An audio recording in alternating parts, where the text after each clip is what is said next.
All right, everybody, welcome. It is Thursday, July 27th, 2017. We are right off the heels of holding our first fix and flip event in the Boston market. I see a lot of people on the call right now who attended the event, and I appreciate you guys coming out. It was a really, really good time. Um, for me personally, I in 1 week I had my son's first birthday, I had the fix and flip event, and then Friday, the last day of the fix and flip event, I bought a new personal residence for myself. So we've been having a really busy past 7 to 14 days. So it's been fun, but I am definitely, continuing to push forward, and looking forward to getting back into the swing of things. So I'm going to start out with the questions that have been typed into the chat box so far. By the way, as we continue to go along through this Thursday morning Q&A session, whatever questions you have, just type them into the chat box, and I will stick around for as long as everybody needs me. So the first question that came in was Mike asking for recommendations for Facebook content. All right, let me just pull that up really quickly. So Mike, are you referring to hard money lenders or people to gap fund your down payment for deals?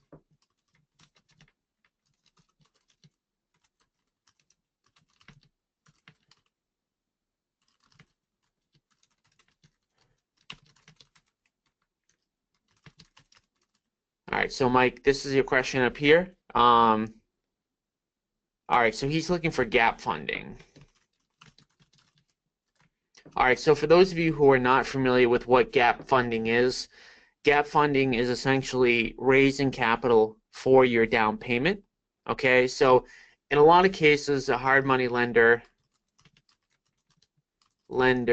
may require 10 to 30% down. And so in a lot of cases, there's a big need for real estate investors to get funding for the 10 to 30%. So anytime we're talking about doing deals with as little of your money as possible, there's a few things to consider. The first is that even if you can't gap fund, so say, Mike, that you got a deal today, right, and you weren't able to get the gap funding, you should be able to make money on that deal regardless. So I want to talk about that first because for everyone who's on the call, I definitely don't want you to lose any really good deals that are coming across your plate. I don't want you to turn down any good deals because you don't have the gap funding. So let's talk about the different ways to get this done without the gap funding. So let's say you can't get gap funding. So the first strategy is wholesaling. Second is partnering.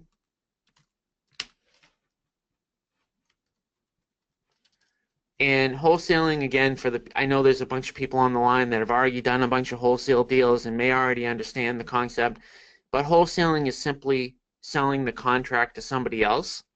And either you're going to assign a contract, you're literally going to sign a contract with the seller and then sign a contract with the end user, and then the differential between what you have the property under contract for and what the end buyer is going to buy it for is your profit.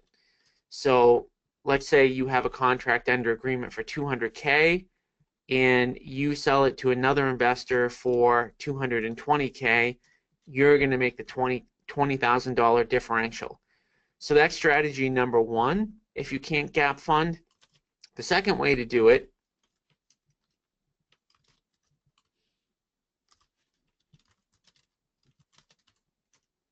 is to partner with other investors in your market.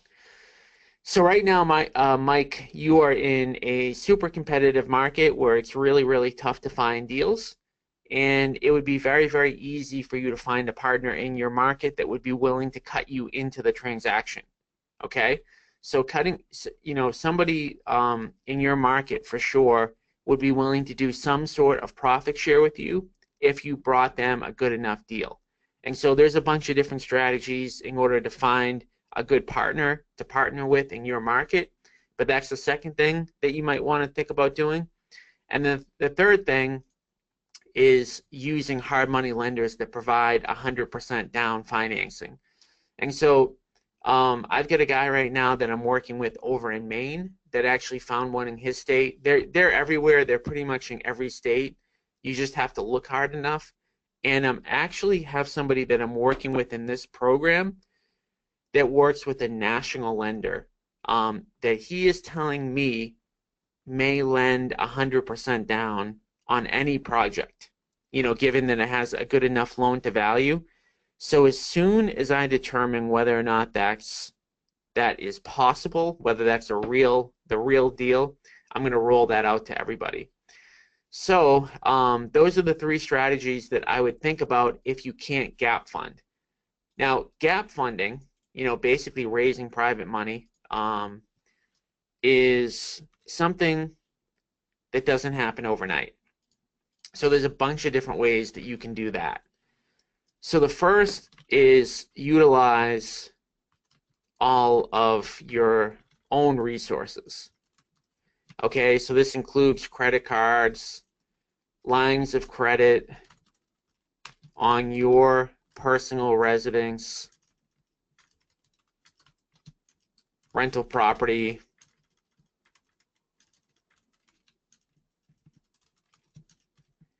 (401k), IRA, etc. And I'm assuming that, you know, you asked me this question and you probably already looked into all these possibilities. But if you haven't, I would definitely consider it, because again, when you're talking about finding a really good deal, there's a time lag between the day that you start looking to raise private money and when you actually get funded. And I'm going to go into a little bit more detail on that in a minute, but I would first try to tap out all of your own resources. All right, so that's the easiest, that's the quickest way to gap fund. Second quickest way is people you know. So friends, family members, etc. So obviously, when you're talking about gap funding a project, if you have credit card available, a line of credit available, etc., you can get that done, and you are the decision maker, so it will get done immediately. The second quickest way is to go to people that know, like, and trust you already. So friends, family members, going to somebody else that you already know is going to be much quicker than trying to raise capital from people that you don't know. So again, we're talking about getting this done in a quick manner. I would go yourself, people that you know, and then the third way is to build a gap funding funnel. Okay, so this is probably what you were referring to when you asked the question. So how do you actually raise capital from people that don't know you? And I actually have a full presentation on that is definitely worth looking at. And I'm going to bring that up right now just so that you have access to this and you can watch the full thing.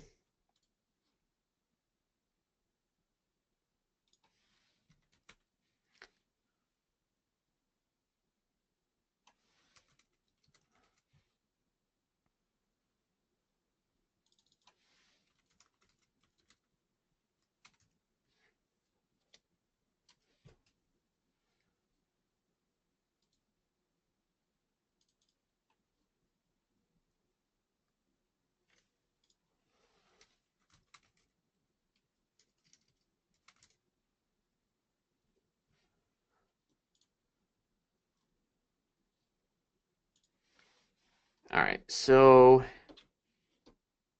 I'm going to put this up on the screen right now. So www.howtoraisemoneyforyourrealestatedeals.com. And when you click on this link, it's going to go to a webinar. So this is an on-demand webinar that you can watch literally right after we get off the call. You're going to reserve your seat, and I'm going to go through the entire process of how I raise capital for my business. So I've raised over $10 million of private capital in the last 5 years from people that I don't know. So this presentation will show you exactly how I did that, but in general, just really high level, what you need to do is establish yourself as the market expert in your area. So you need to be the go-to person when it comes to real estate investing in your market. And the number one way that I've raised capital in my real estate business is actually to speak. And, you know, for those of you who are on the line, I'm not a great speaker, but I forced myself to become at least an average to maybe slightly above average speaker, because when you're talking about raising capital, people want to lend to an authority. And so what we do on a monthly basis in Boston is we host networking events at the properties that we fix and flip, and we invite people that are in the area that are real estate investors, and we've attracted capital that way. And so if you, like I said, I would recommend just going through this webinar, and you will definitely learn all of my, you know, best tips and tricks. It's about an hour, so obviously I have to get through some other questions today, but that will answer all your questions. Terry, in the state of Ohio, I still need a proof of funds letter to even do wholesaling. How can I do that with a lender? So, yeah, proof of funds letter is a joke. I mean, a proof of funds letter doesn't mean anything. Let me just see if I can pull something up really quick.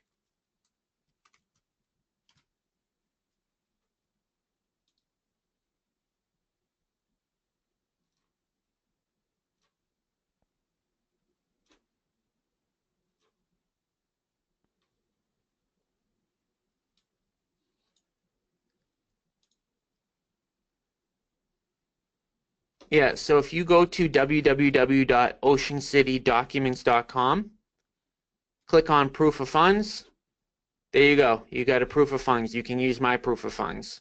It means nothing. You know, it's not in any way really going to do it. Sometimes it is a requirement, but it means nothing, right? So somebody can give you, anyone can give you a proof of funds letter. I've got some other proof of funds letters that you could use, but I would just use that one for now. And don't let that hold you up from making offers or doing deals.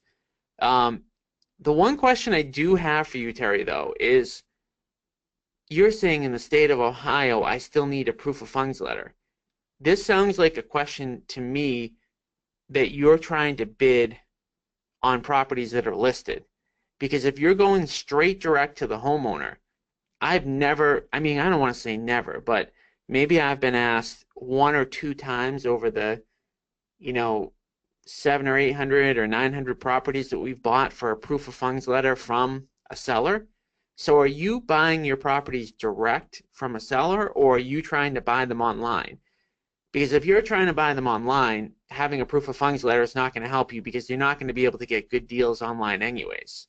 Some are HUD. Well, no, you definitely shouldn't need a proof of funds letter for a HUD. I mean, who's asking you for a proof of funds letter? A real estate agent? When you bid online for HUD, actually, you know what? You're right about that. I'm thinking about this now because I haven't been on a HUD property in a while. I don't know that it's a law, but yeah, when you check off the button to make an offer on HUD, they do, and you mark it off as cash, you do need to upload the proof of funds. Yeah, I don't know if it's a law, but I think you do have to do it in order to bid. So yeah, just use mine. I mean, HUD, you know, no one's reviewing that, by the way. You could probably upload a blank document to HUD, and they probably, you know, I don't know that anyone's even looking at that, to be honest with you, because when you submit a bid to HUD, a computer program is actually like determining whether or not they're going to accept your offer a lot of times. So, but yeah, you can use mine for now. All right, a couple people asking for the private money webinar link. Let me put that back up. Where did that go? Sorry, I'm just kind of, I've got a bunch of different windows. For those of you who came out to my office and saw my computer, I've got 7 screens. So I just gotta find where I put that.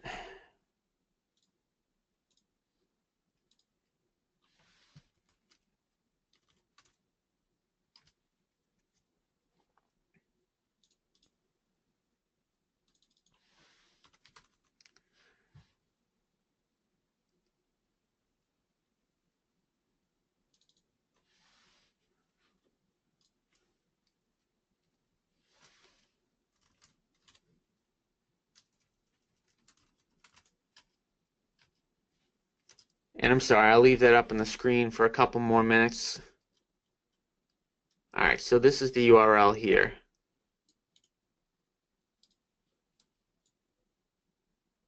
By the way, all of these sessions are recorded and they are put on the www.tomcafarella.com URL. So if you go to,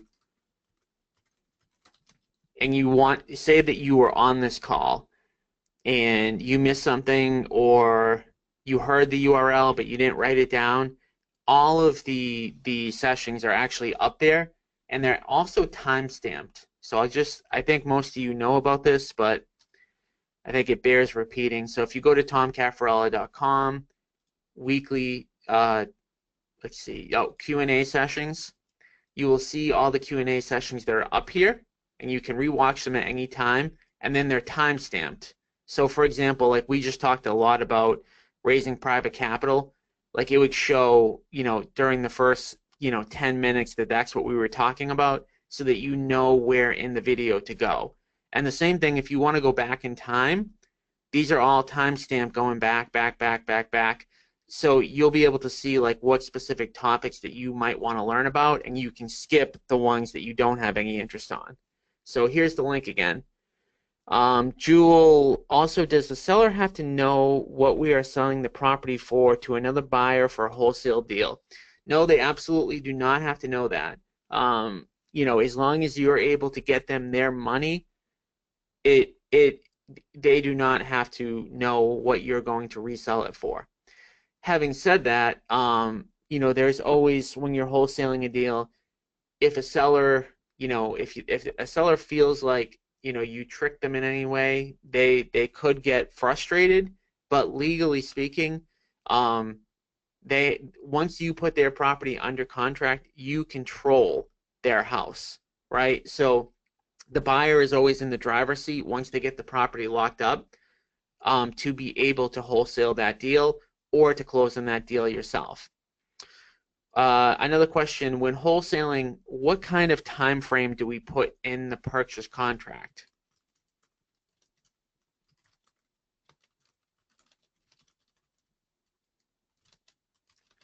Okay, so realistically speaking, it depends on the seller that you're dealing with. In an ideal world, you'd probably want to get 45 days. And the reason you'd want to get 45 days is if you have 5 to 10 days to market the property and get it sold, and then that buyer has 30 to 35 days to close, that's ideal. But it really depends on the time frame of the seller. I think what you're going to see, Jewel, is that many more sellers need more time than this. So if I look at, like, we have a list of all the properties coming up that we're going to buy, most of those sellers need 60 or 90 or sometimes even a little bit more time, because of the fact that they need to then go and find another property for themselves. So don't always assume that they're going to want to close in 2 weeks, because it's very rare. It's very, very rare. I mean, out of 100 properties we might buy this year, we might get 2 people that may push us to try to close in under 30 days.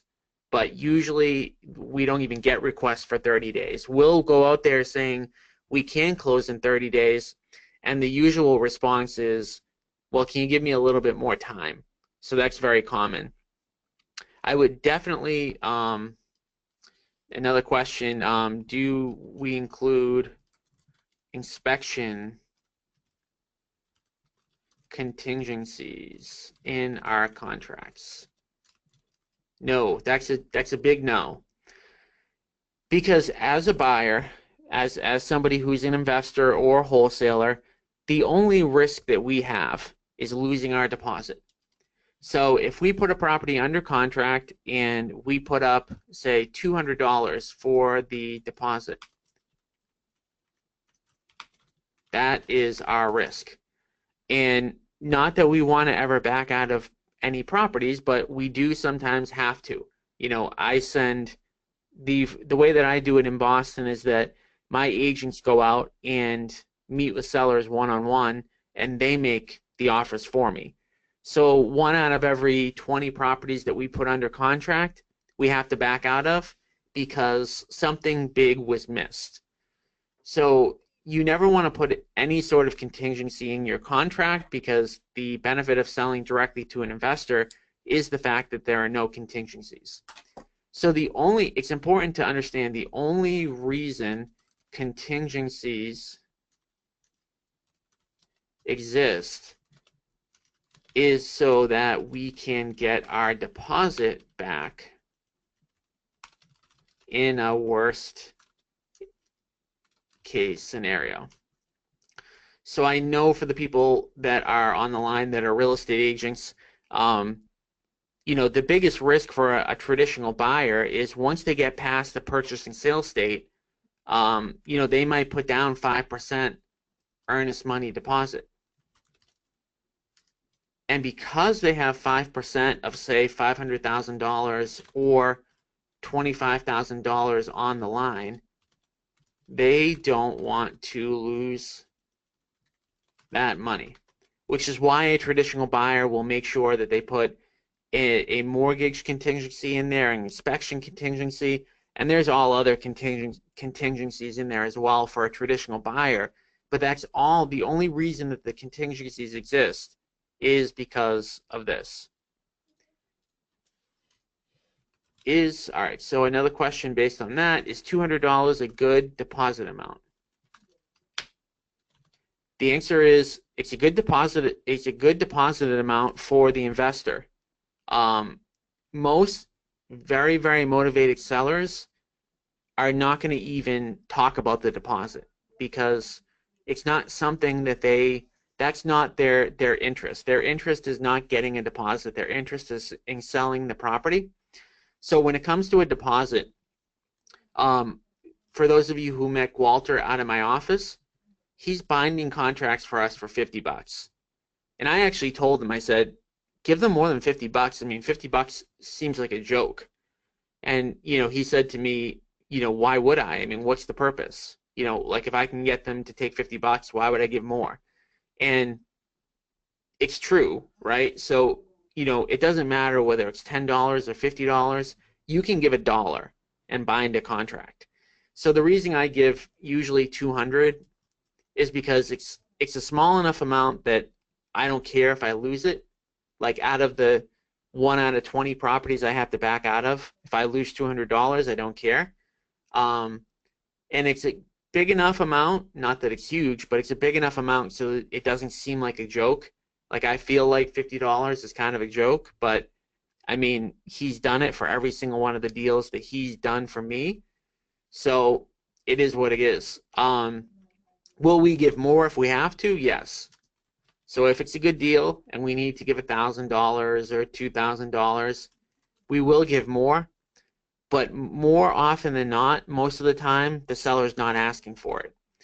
Typically, when we are giving more than this, it's because a real estate agent is involved or an attorney is involved, which is fine. We don't have any issue with there being somebody else involved in it.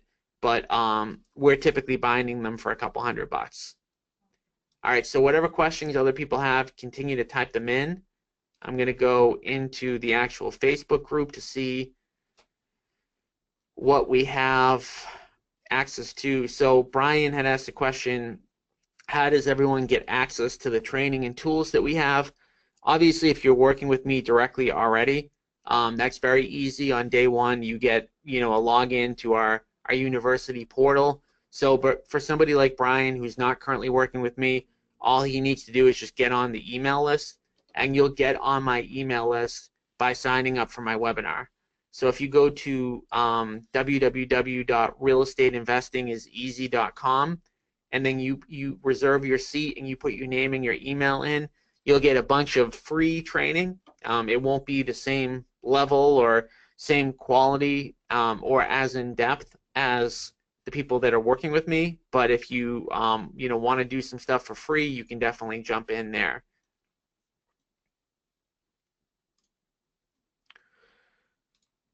All right, if we are doing, okay, so another question. If we are doing door knocking on NOD list, NOD is notice of default, also known as late on your mortgage.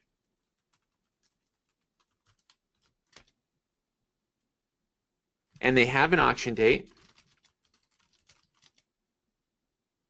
Is it too late? No, it's not too late. There are multiple things that you can do. And by the way, I've got a short sale negotiator over in California. So I've got someone that's really good that will either get the auction called off for you, or we will do some other things in order to make sure the auction gets called off. So typically speaking, when there's an auction date set, if you call the mortgage holder and tell them that the seller has entered into a purchase and sale contract in order to sell the property and here's the date, in many cases they'll call off the auction right then and there. So, at least 50 to 75% of the time, it's very easy to get that auction called off right then and there. There are some lenders that want to foreclose on homes because at this point they have equity in them and it's a money-making thing for them to actually foreclose. If that's the case, and they won't call off the auction because of the fact that they want to make sure that that auction happens, then there's other tools that we can use in order to make sure that that auction doesn't happen. So every state's a little bit different, but in most states, when a homeowner files bankruptcy, the home, the personal residence,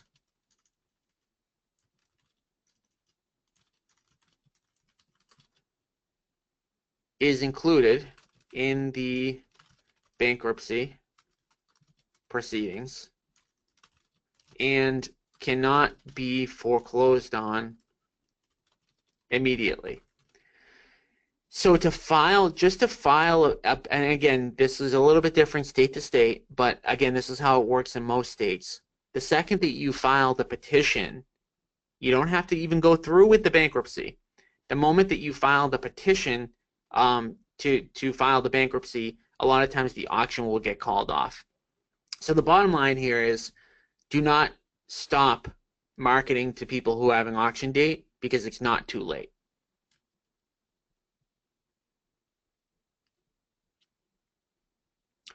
Dana Johnson.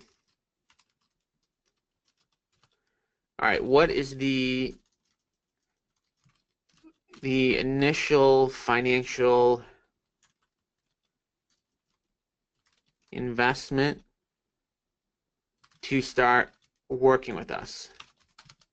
So what we require, we know that to be successful in today's market, you need off-market deals. So buying stuff online, HUD properties, or going to actual individual auctions, it doesn't work anymore. The market is too tight. So you need to get face-to-face with motivated sellers.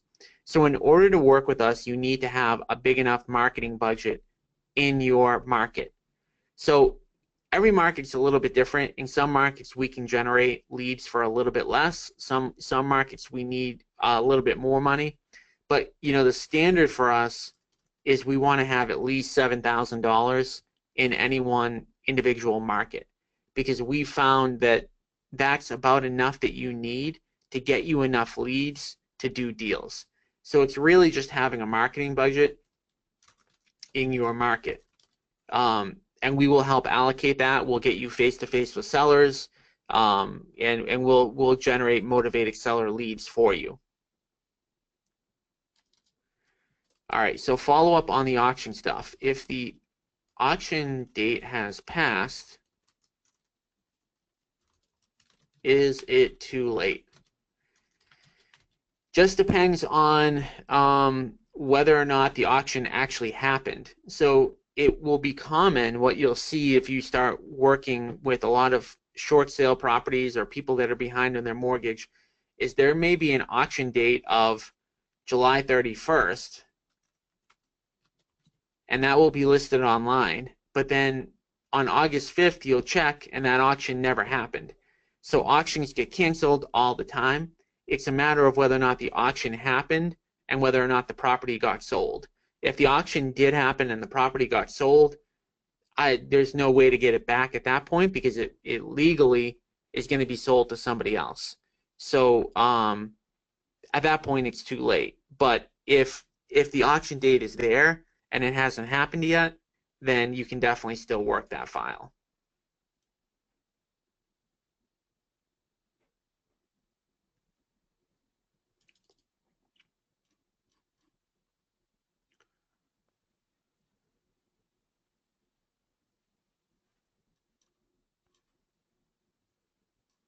And I'm just going through this stuff. Some of, all right, Clever Ortiz. I'm looking for a commercial property, retail or multifamily, up to 2.5 million. Is this a good time or is it better to wait? So what my response was, and this is kind of a, he's throwing me a pitch right down the middle of the plate. This is an easy one. It's never a good time to buy a bad deal, and it's always a good time to buy a good deal.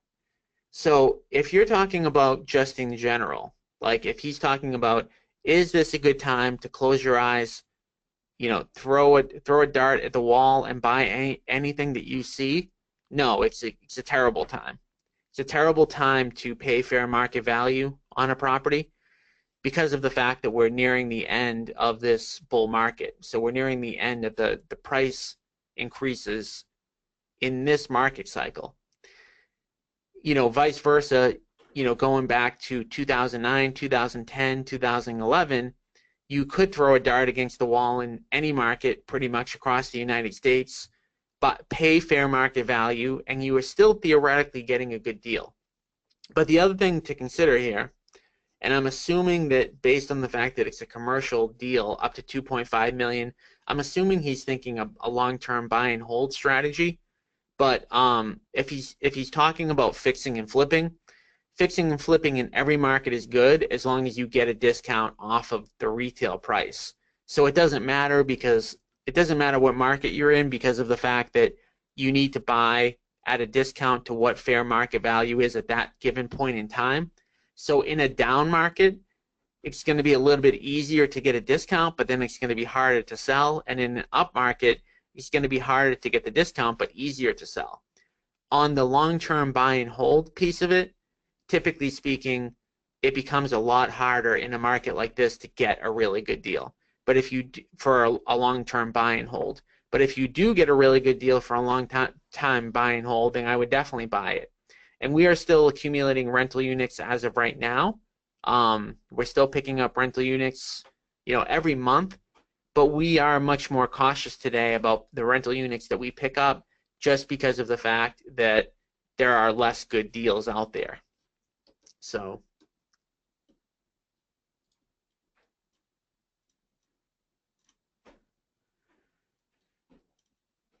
and I'm just going through a lot of these. By the way, all like the uncut fix and flip videos are in here. They're going to be all packaged together for sure. Very soon, I'm hoping, that they'll be packaged together to look pretty with all, timestamps and all stuff like that. When those are released, I'm going to send that out to everybody who's on my email list. But, as of right now, you can watch all the uncut videos in this feed. Yeah, I don't think I got too many questions this week. So, let me know what else you guys have. I mean, I'll stick around for as long as you need me. If I don't see anything else popping up in the next couple minutes, I'll sign off. But definitely typing anything. Again, I want to just make sure that everybody knows that every single day at 4 p.m. I'm live and available. So I'm basically at 4 o'clock on Facebook. you can jump on and ask me any single question just like this, except it's set up a little bit differently. So because of the fact that I'm on every single day, I don't always get questions from people. So because of that, I decided to always start it out with a topic. So at 4 p.m. Eastern Time, I'm always going to be on Facebook Live within this group. So let me just see if yeah, so this was yesterday. So what I did yesterday was I brought somebody on that came to the Fix and Flip event that I'm not currently working with and just did a Q&A session. But for anyone that needs my help on a day-to-day basis, if you sign on to any of my videos here, you know, any questions that you have on a daily basis, we can hit on. So Jewel, the leads she's getting, some of them are coming in a day after the time they inquired on the website. Is there a way we can get them assigned sooner? So it depends on the lead. So if they're filling out a form online, that automatically will come into you. So you'll get that in real time. The ones that get assigned to you a day later are the ones that we're doing that are cold calling, because of the fact that those have to be manually done. So for example, if we're cold calling at 6 p.m. Eastern, for example, and we get a cold call lead at 6 or 6:30 or whatever, those leads then need to go to my my administrative assistant, and that person will actually then assign them over to you. So those ones will take, you know, a lot of times they'll be the same day, but sometimes they will be the next day. Terry, when doing a short sale, do you need to show a report for the reason for the bid? All right, so short sales in general, the way, so I don't know if you're talking about, you putting in you buying a short sale, are you talking about you buying a short sale that's listed online, or are you talking about you negotiating directly with the seller and then you putting a team together to negotiate directly with the bank? So let me know on that, because that will definitely change my answer from there.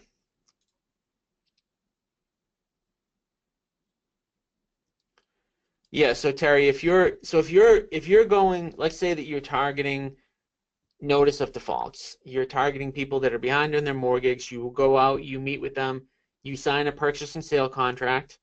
The next step, let me just quick short sale overview. Steps. Step 1, get the purchase and sales signed by seller. Step 2, get all of the short sale package documents submitted to your short sale negotiator. So on every single short sale that you do, you definitely need to have a short sale negotiator. You don't want to do this yourself. You'll screw it up. You won't get the deal done. Everything will take triple as long. So you want to get a good short sale negotiator, and if you have a good short sale negotiator, they will charge the bank a fee, so it won't even cost you anything. So you want to get all the short sale documents submitted to your short sale negotiator. So these things include like bank statements, mortgage statements, a hardship letter, and your short sale negotiator will tell you everything that you need. So from there, you're going to submit all of this, the purchase and sale, your offer, the short sale documents to the lender, and then what the lender is going to do, going to determine value. And they're either going to do what we call broker price opinions, where they send a real estate agent out to verify the valuation, or appraisals, formal appraisals, or both. So after the bank does all this, the bank is going to determine what number they're going to accept. And so let's say that your offer was $200,000. and the bank determines from their broker price opinions and their appraisals that their value is 250. The bank may counter you at 235. So at that point, you have two different ways to do it. Option A is you just accept the 235. And so in some cases, you might want to just accept their counter because their number is good enough. If 200,000 is really your max offer, you can do what they call a value dispute. And again, your short sale negotiator will walk you through exactly how to do this. But part of this will be submitting comps, submitting repair estimates, and then, depending upon what the bank thinks about these, they may come down lower or they may stick to where they're at. So again, the most important thing to think about with a short sale from an investor perspective, the only thing that matters, like the 99% that you want to think about, is generating face-to-face seller appointments with these people and getting them to sign. That's where the money's made, right? So this is 99.9% of the game. The rest of it is all logistics. So what documents do you need to submit? Who do you submit them to? All that kind of stuff. And really, you just need a short sale negotiator to handle that for you. So for those of you who don't have a short sale negotiator, I can refer you to mine. He operates, I believe, in all 50 U.S. states. And yeah, it's an easy thing. I mean, there are people all over the country whose full-time job is to be a short sale negotiator. So, you know, that is their business. That's how they make money. So I can definitely refer you to the person. If you shoot me an email, I'll refer you over to my person, and I'll put my email up on the screen right now.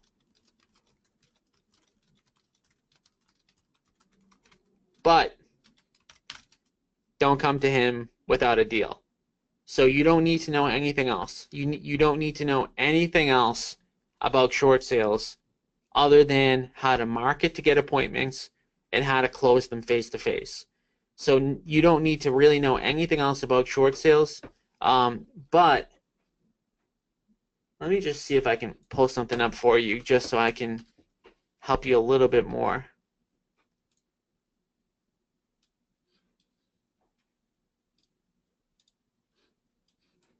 In case you're just curious.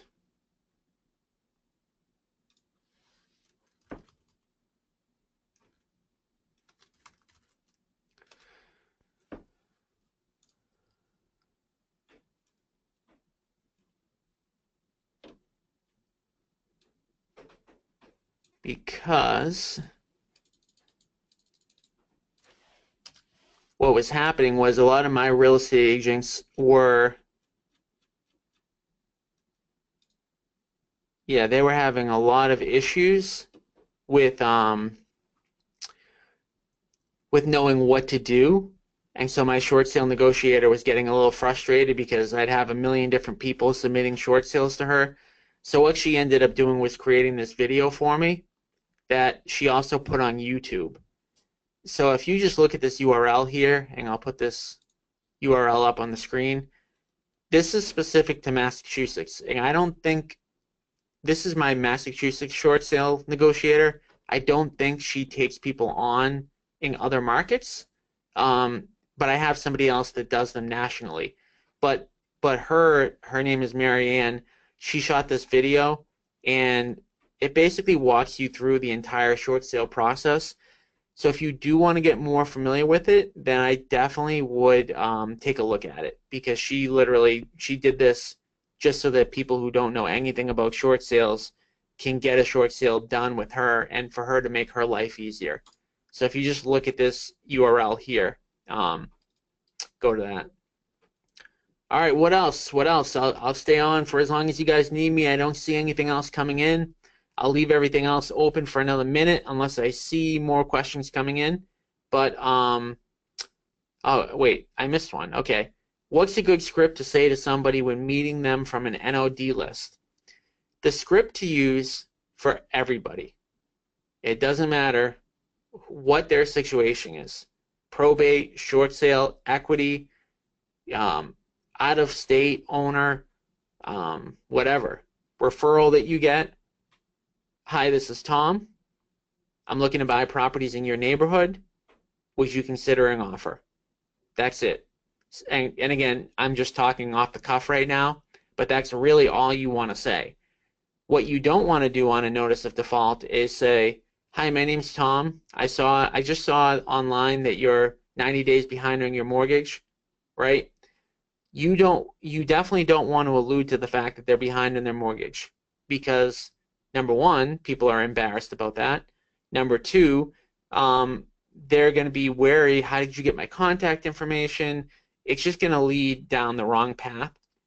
So it really doesn't matter what you're looking to do. You always want to get in there. You always want to lead with the fact that you're going to make an offer on their property, right? And then when you get there, if they can't accept your offer because of the fact that they owe too much on their home, they're upside down, etc., then you're going to go down the short sale path.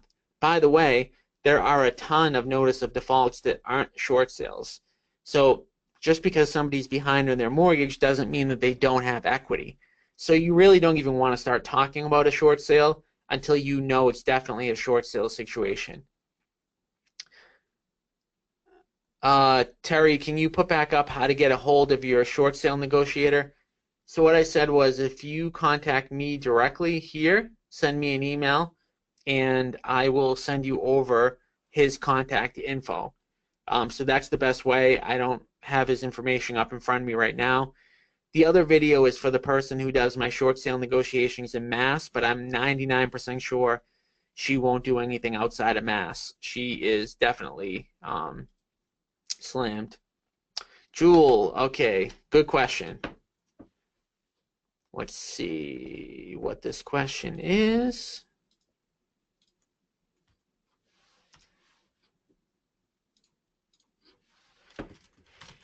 Should you door knock NODs or call? That one is an easy one.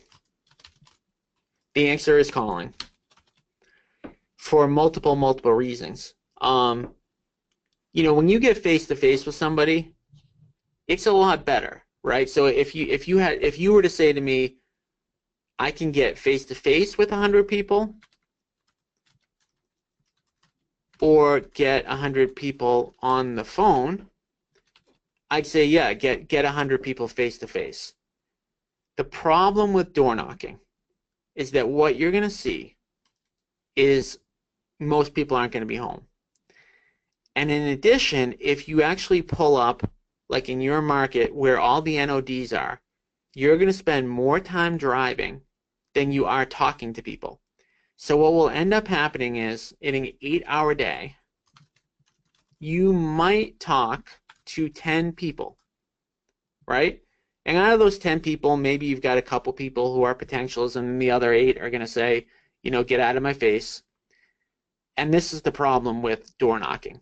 As opposed to cold calling, in an 8-hour day, you can call 600 to 800 people. And out of those 600 to 800 people, if you have good cell phone records, you should be getting a 10% contact rate.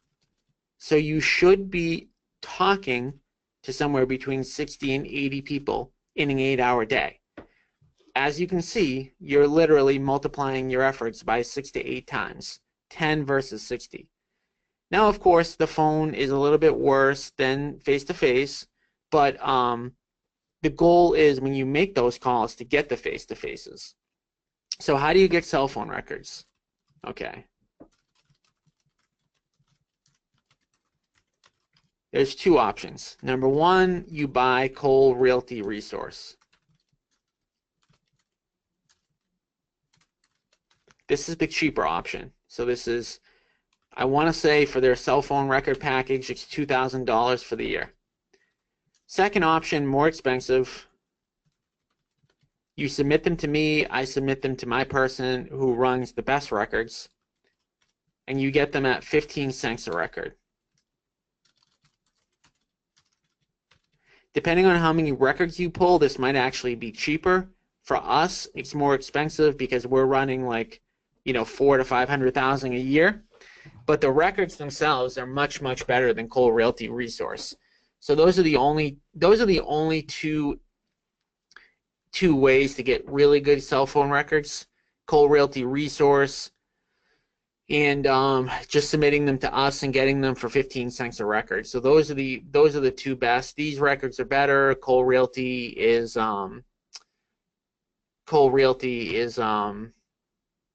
okay, but not as good. And I was just called through. So because you're working with me, you have access to Mojo Dialer,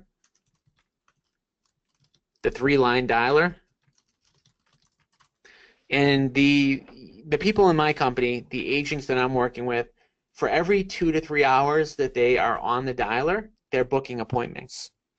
So if you really want to put some time, effort, and energy into cold calling, you will generate a lot of face-to-face appointments, and I would definitely recommend it. I don't push cold calling for the people that I'm working with because I do know that obviously it's a lot harder. It's not as fun, but the reality is that you will definitely generate a lot more business. And if you're really looking to put in more time to get more deals to move faster, I would definitely do it. And Kerry in my office, that's what she does. Half of her job is making sure that people are on the dialer and that they know their scripts and they know what to do and they know what to say. So I think you might even be meeting with her today. If you are and you want to get on the dialer, I'd have that conversation with her today. If you can't have that conversation with her today, if you're not meeting with her today, then definitely let me know and we can try to get you fast-tracked into that for sure. We even have, I'm not sure, yeah, I think she records a lot of Mojo sessions. One resource I think I'm pointing out to some people that's definitely worth looking into if you are Mojo dialing is, man, now I'm drawing a blank on his name, out of California. He goes live every single day from 6 p.m. Eastern to 7 p.m. Eastern, and he actually does the cold calling live. So Greg McDaniel. So if you go on Facebook, go to Greg McDaniel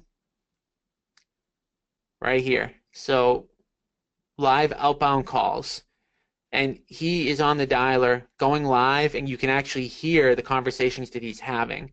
So every single day at 6 p.m., he's on here. So again, live outbound calling. That's his webinar, but live outbound calling.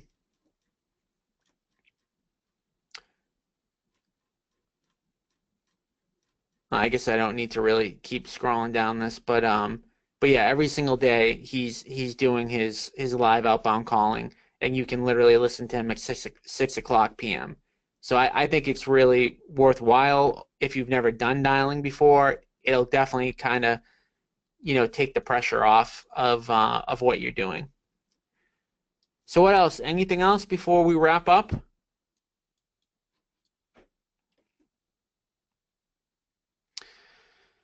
Again, definitely if you are on the call and you need stuff Monday through Friday, hop on at www.questionsfortom.com. Let me know what else you guys need. I'm here to help. If I don't see or talk to any of you before the next session, have a good rest of the week. And I will talk to everybody at least next Thursday, if not sooner, on Facebook Live. So thanks for hopping on today, everybody.